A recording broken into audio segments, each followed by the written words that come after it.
I lost my home, I lost my kids, I lost my wife, I lost my money, I lost my name in the trucking business. And to be honest with you, it was my fault. I should have heeded my mother's warning to never drink. How I got to ODM, I really don't know. My dad had bought me a trailer, and I was drinking all day. And I would drink the big bottle of Crown all day long. I would wake up and drink, drink, drink.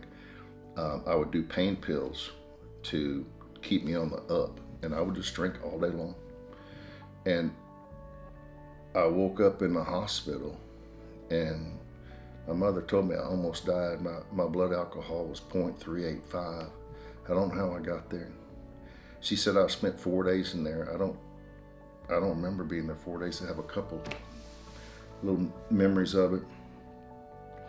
And then they took me here to ODM, and I was just I didn't care anymore. I didn't care to live.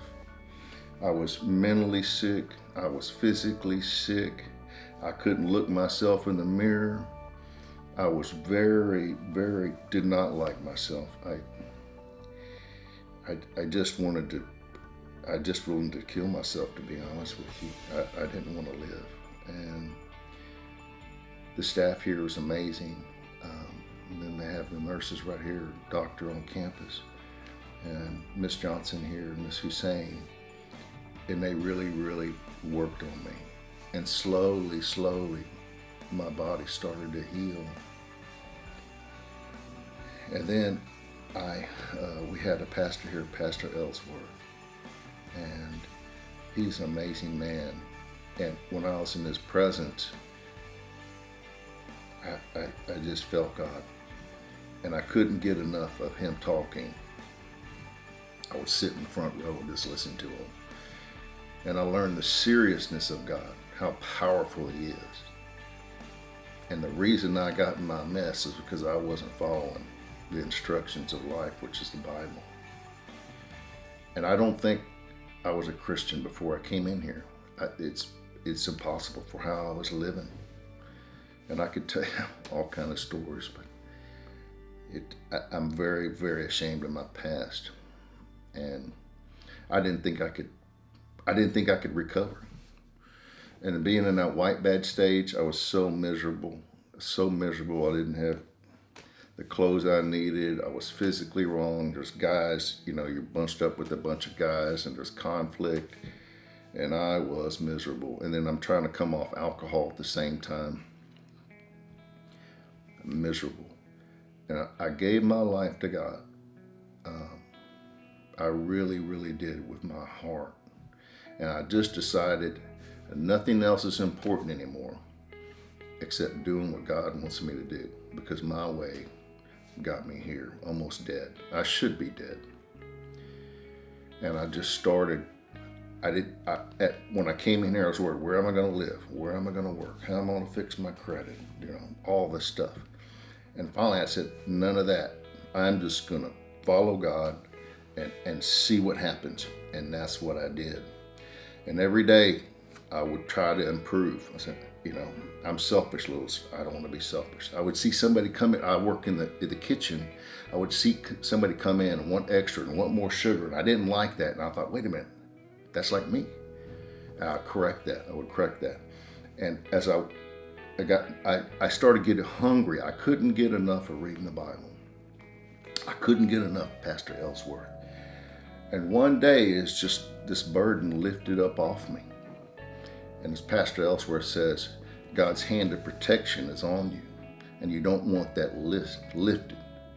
And now today, it's amazing. I never have been so happy with absolutely nothing.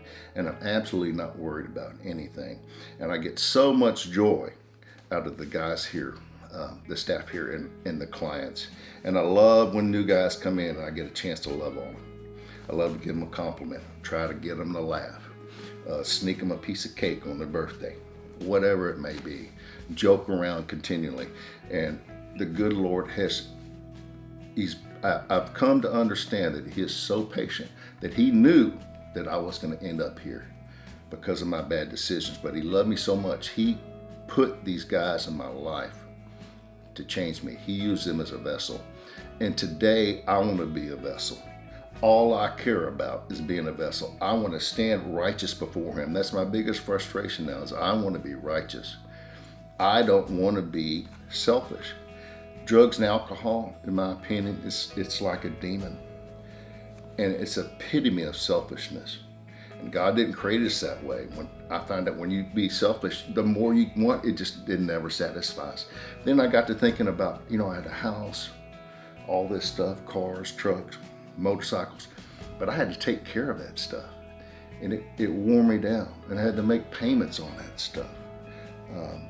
And you know what? I never really owned it. God owned it. The bank owned it.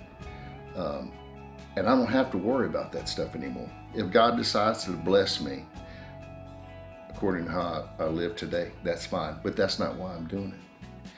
I am just comfortable in my own skin right now. And I really, really do have joy. I'm not completely healed. I don't think I'll be ever completely healed. I have to treat recovery as I have to eat food every day. Well, I have to eat spiritual food every day. I have to try to minimize myself and maximize the God that lives within me. And I'm very, very thankful to be here. And I'm not worried about the future. And I forgive myself for the past. God's forgiven me in the past. And I just want to serve him. And I just can't express how I feel. It's almost like I'm on a pain pill. And it was a painful experience. It was a painful experience going through here.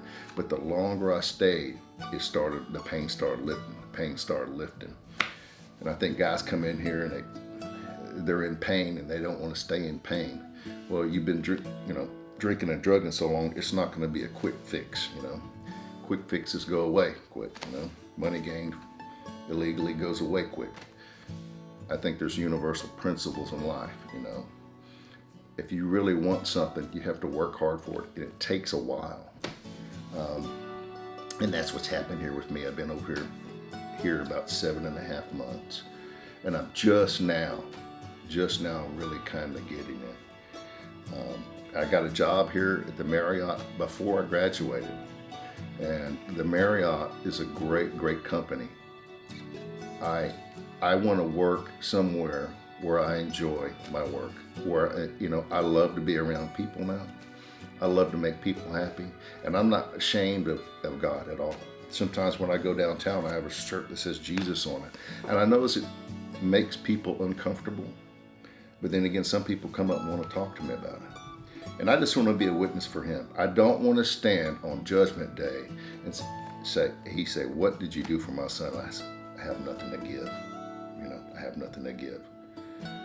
The scary part about life is, if you've been going to church all your life and you say that you're a Christian, but if you were followed around with a video camera, what would people think?